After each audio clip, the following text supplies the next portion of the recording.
I'm Wayne Wells, Extension Professor and Extension Turfgrass Specialist, Mississippi State University Extension Service, and welcome to Gardening Through the Seasons. As you can tell, it's a nice warm day, the sun is bright, and this time of year our grasses are really growing real spring. So therefore we're going to try to look at some of the grasses today and talk about tips of mowing. Okay, today's discussion will focus on mowing and more specifically the whys, whens, at what height, and how often to mow to provide optimum health and the greatest aesthetic appearance for our lawns. Before we get into the actual mowing operation, let's look at some of the reasons why we actually mow. And so some of those things are kind of tips that help us.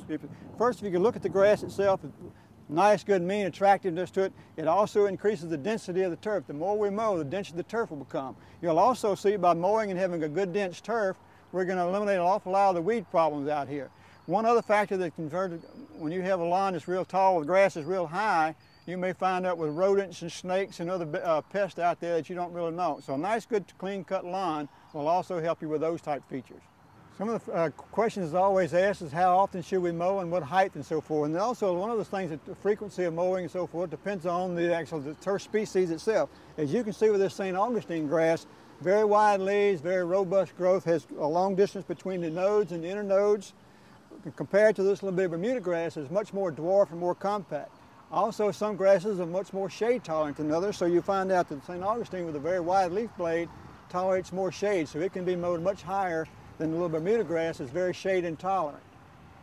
I mentioned shade earlier, and this is another variable that determines mowing height. And as you can see in this shady area over here, the grass is cut real short in the sun, but if we get in the shade area, we can actually raise the mowing height to one clip or even up higher to get better foliage on that grass so it can absorb what sunlight there is available out there. The time of year may also determine how high you're going to mow the grass. Of our warm season grasses that go dormant during the winter time, when we start getting into the fall, the grasses are going to stop growing, and so if we need to want to leave some leaf area there to make it through the winter without the traffic and wear on it, we can raise that mowing height again, at least one clip up to a ½ inch of mowing height increase. One final factor that may determine your mowing height is the type of mower you use. See, these mowers have different capabilities and does have some limitations as well. Let's look at the reel mower, which has actually a reel of blades going across and it has a bed knife down at the base of it. So this little mower here, you can actually cut down as low as 1/8 of an inch with this mower. But it also is limited that you can't mow much higher than about 1 inch high. The rotary mower also has some limitations in it. It's a blade that spins around circular, and you can see it also does not limit you. You cannot mow real close with this mower. You have to go to probably 3/4 of an inch up to 3 inches high with this mower. So it has some limitations as well.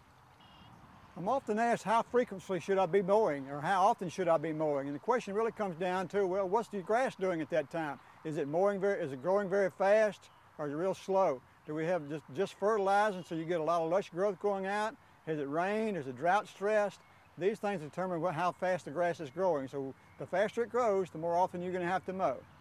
Every turf species actually has an ideal optimum mowing height, and we actually have a chart that shows you which heights they need to be. For instance, St. Augustine needs to be 2½ to 3 inches, where Bermuda grass needs to be down there from anywhere a ½ inch up to maybe 1½ inches maximum. If you look at this grass right here, it gives you an example of scalping. When you actually don't mow properly, you'll actually get the grass scalped off, and since the sunlight did not hit it, you'll start seeing these leaves are starting to turn yellow and brown. This also causes the grass to take more time to actually recover from the mowing operations, because mowing is a stress factor. Another factor you can see, if you start leaving windrows of grass clippings on top of the turf, that's another indication you're not mowing very often enough.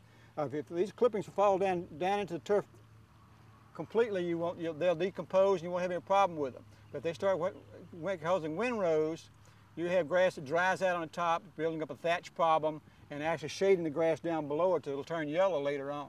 The final comment we want to make about mowing is actually mowing quality, and that all depends on the sharpness of your blade. It's important that we keep a good sharp blade all the time on your mower. As you can see with these two blades I have here, the example of it, you can see a dull blade. Actually, you can't tell whether or not that's the front end or the back end of the blade.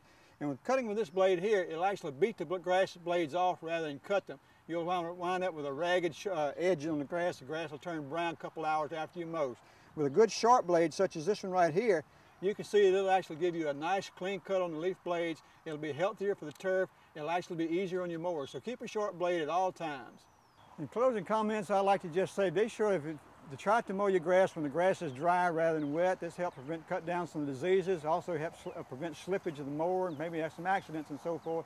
Also, if you've got a lawn that's real wet, with a heavy mower, you can cause tracking fixation and compaction. So try to avoid not mowing your grass when the lawn is real wet, and particularly when the soil is real soft.